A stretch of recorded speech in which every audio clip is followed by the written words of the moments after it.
नमस्कार साथियों, आपका हमारे YouTube चैनल जुगल टेक्निकल में हार्दिक स्वागत है। मैं जुगल राठौर। साथ ही इस वीडियो में हम बात करेंगे पीएम श्री योजना अंतर्गत जो पीएम श्री विद्यालय हैं उनमें जो अधिगम संवर्धन कार्यक्रम है उसके क्रियान्वयन के दिशा निर्देश 2025-26 जारी कर दिए गए हैं। इसके तहत आपको पीएम श्री विद्यालयों में जो उपचारात्मक शिक्षण करवाना है या वर्कबुक अभ्यास कार्य करवाना है, किस प्रकार करवाना है, कितने घंटे का कार्यक्रम है, कब से आपको जो है कार्यक्रम शुरू करना है और कब खत्म कर लेना है, पूरी जानकारी पीएम श्री विद्यालयों में जो कार्यक्रम है इसको लेकर मैं आपको इस वीडियो में देने वाला हूं।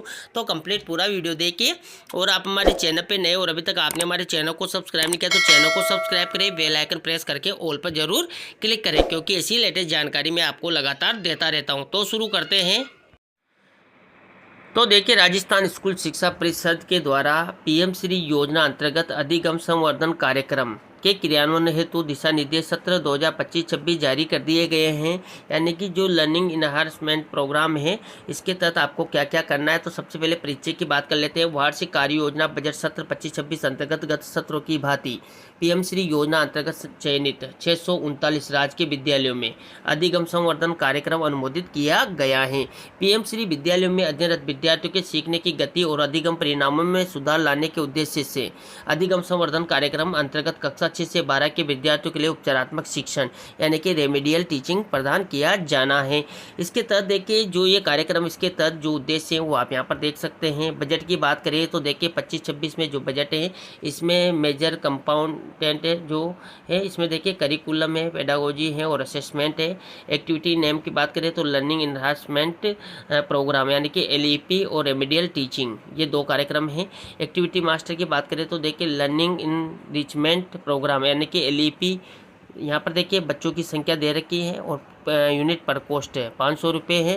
टोटल जो फाइनेंशियल इन लाख्स में है तो देखिए यहाँ पर जो 1264 यानी कि 1264.53 लाख रुपीज़ का जो है यहाँ पर बजट रखा गया है। यहाँ पर नोट भी दिया गया है। कक्षा 6 से 12 में अध्ययनरत विद्यार्थी तो प्रति विद्यार्थी 500 रुपये की दर से राशि स्वीकृत हुई है। यानी कि जितने बच्चे हैं उनको 500 रुपये से इतनी राशि यहाँ पर दी गई है। लेखा संबंधी नियम भी यहाँ पर बताए गए हैं कि किस प्रकार आपको राशि का उपयोग करना है, उसको आप यहाँ से रीड कर सकते हैं। अब मुख्य बात यहाँ पर है गतिविधि का क्रियान्वयन आपको कैसे करना है। तो देखिए अधिगम संवर्धन कार्यक्रम अंतर्गत पीएम श्री विद्यालयों में निम्न 2 गतिविधियां आयोजित की जानी है। पहले यहाँ पर है उपचारात्मक शिक्षण यानी कि जो रेमेडियल टीचिंग है, और दूसरा यहाँ पर है वर्कबुक द्वारा अभ्यास कार्य करवाना, यानी कि दोनों कार्य आपको करने हैं। अब देखिए यहाँ पर उक्त गतिविधियों का निम्नानुसार क्रियान्वयन किया जाना है। तो देखिए क्रियान्वयन आपको करना है, कैसे करना है। तो देखिए कक्षा 6 से 12 में अध्यापन कराने वाले शिक्षकों की अनुपलब्धता होने पर, यानी कि मान लीजिए कक्षा 6 से 12 में अध्यापन कराने वाले शिक्षक नहीं है, तब आपको किस प्रकार कार्य करवाना है। तो देखिए विद्यालय में संबंधित विषय का अध्यापक ग्रेड 3 लेवल 2 वरिष्ठ अध्यापक व्याख्याता का पद रिक्त होने पर संस्था प्रधान द्वारा SDMC में प्रस्ताव पारित करवाकर, ध्यान दें यहाँ पर SDMC में प्रस्ताव पारित करवाकर संबंधित विषय के शिक्षण के लिए विभागीय नियमानुसार प्रशिक्षित व्यक्ति को उपचारात्मक शिक्षण हेतु कार्य व्यवस्था लगाया जाना है। कक्षा 6 से 10 के लिए कार्य व्यवस्था लगाए गए बाह्य व्यक्ति को राशि 200 रुपये प्रति घंटा प्रति विषय, देखिए यहाँ पर कक्षा 6 से 10 में तो 200 रुपये प्रति घंटा प्रति विषय प्रति कक्षा दे हैं, तथा कक्षा 11-12 के लिए 300 रुपये प्रति घंटा प्रति विषय प्रति कक्षा की दर से मानदेय दे होगा। यानी कि कक्षा 6 से 10 के लिए 200 रुपये हैं और 11-12 के लिए 300 रुपये हैं। प्रत्येक कक्षा के लिए उपयुक्त विषय अनुसार प्रति विषय, ध्यान दिया पर प्रति विषय 60 घंटे का शिक्षण 1 अगस्त 2025 से प्रारंभ करते हुए विद्यालय समय सारणी में निर्धारित विषय कालांशों में ही करवाया जाना है। यानी कि ये जो कार्यक्रम है 1 अगस्त 2025 से प्रारंभ करना है और प्रत्येक कक्षा के लिए 60 घंटे का यहाँ पर जो है प्रति विषय का ये रखा गया है शिक्षण। इसमें देखिए कार्य व्यवस्था लगाए गए बाह्य व्यक्तियों द्वारा 60 घंटे का उपचारात्मक शिक्षण माह अक्टूबर 2025 तक अनिवार्य रूप से पूर्ण करवाना सुनिश्चित करना है। यानी कि अगस्त सितंबर अक्टूबर 3 महीने के अंदर अंदर आपको ये 60 घंटे का शिक्षण उपचारात्मक शिक्षण जो है करवा लेना है। अब देखिए कक्षा 6 से 10 में नामांकित समस्त विद्यार्थियों का समस्त विषयों का तथा कक्षा 11-12 में प्रति संकाय, ध्यान दें पर प्रति संकाय अधिकतम 3 विषयों विद्यार्थियों की आवश्यकता को ध्यान में रखते हुए का 60 घंटे प्रति विषय अनुसार उपचारात्मक शिक्षण करवाया जाना है। यानी कि यहाँ पर कक्षा 6 से 10 में तो नामांकित जितने भी विद्यार्थी हैं उनके समस्त विषयों का करवाना है और 11-12 में प्रति संकाय अधिकतम 3 विषय, है ना। विद्यार्थियों की आवश्यकता को ध्यान में रखते हुए 60 घंटे का जो है उपचारात्मक शिक्षण करवाना है। शिक्षण प्रारंभ करने से पूर्व विषय अध्यापक द्वारा समस्त विद्यार्थियों का पूर्वाकलन और समाप्ति पर पश्चात आकलन किया जाए, यानी कि पहले और बाद में आपको आकलन करना है, जिससे आपको पता रहे कि बच्चे ने पहले क्या आता था और बाद में क्या सीखा। उपचारात्मक शिक्षण हेतु आवश्यक सामग्री यथा पेपर, रिम, फोटोकॉपी आदि हेतु कक्षा 6 से 10 के लिए प्रति जो है राशि है वो 500 रुपये प्रति कक्षा तथा कक्षा 11-12 में एक से अधिक संकाय की स्थिति में प्रति संकाय राशि 500 रुपये एक मुफ्त दे होंगे। सहायक सामग्री हेतु दी जा रही राशि का उपयोग विद्यालय के प्रधानाचार्य द्वारा आवश्यकता अनुसार किया जाना है, जिसकी मॉनिटरिंग संबंधी POSU द्वारा की जानी है। इसके बाद देखिए कक्षा 6 से 8 के विद्यार्थियों को अभ्यास कार्य हेतु हिंदी, अंग्रेजी, गणित विषय की कार्य पुस्तिकाएँ ब्लॉक कार्यालय तक वितरित की जाएगी, यानी कि 6 से 8 के जो विद्यार्थी हैं उनके लिए हिंदी, अंग्रेजी, गणित विषय की कार्य पुस्तिकाएँ आएगी, जिन्हें ब्लॉक कार्यालय से प्राप्त कर शीघ्र ही विद्यार्थियों को वितरित कर अभ्यास कार्य आपको करवाना हुआ। ये तो था जब कक्षा 6 से 12 में आपके पास कोई शिक्षक उपलब्ध नहीं है। अब इसके बाद देखिए कक्षा 6 से 12 में अध्यापन कराने वाले शिक्षकों की उपलब्धता होने पर, तो देखिए जिन PM श्री विद्यालयों में कक्षा 6 से 12 में अध्यापन कराने वाले शिक्षकों अध्यापक लेवल जो ग्रेड 3 है, लेवल 2 वरिष्ठ अध्यापक व्याख्याता के पद रिक्त नहीं है, वहां पर प्राप्त बजट से विद्यार्थियों को विद्यालय समय सारणी से पूर्व अथवा पश्चात विद्यार्थियों हेतु उपचारात्मक शिक्षण आयोजित किया जाए। इसके बाद देखिए संस्था प्रधान द्वारा SDMC में प्रस्ताव पारित करवाकर संबंधित विषय के शिक्षण के लिए विभागीय नियमानुसार प्रशिक्षित वायु व्यक्ति को उपचारात्मक शिक्षण हेतु कार्य व्यवस्था लगाया जाए। और बाकी जानकारी देखिए तो वही है जो मैंने आपको ऊपर बताई है, देखिए सारी जानकारी वही है, तो इस प्रकार आपको ये कार्य करवा लेना है। इसके बाद देखिए उत्तरदायित्व की बात करें तो जिला परियोजना कार्यालय के दायित्व यहाँ पर बताए गए हैं कि क्या क्या दायित्व उनके हैं। इसके बाद देखिए ब्लॉक परियोजना कार्यालय के दायित्व भी यहाँ पर बताए गए हैं।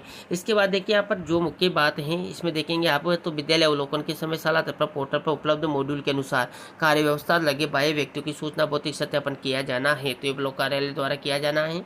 इसके बाद देखिए POSU स्तर के दायित्व की बात करें तो देखिए उपचारात्मक शिक्षण हेतु कार्य व्यवस्था लगाए गए बाह्य व्यक्तियों के मानदेय की राशि एवं क्रय की गई उपयोगी सहायक सामग्री के प्रमाणित बिल ब्लॉक कार्यालय को गतिविधि समाप्ति के 10 दिवस में प्रस्तुत किया जाए।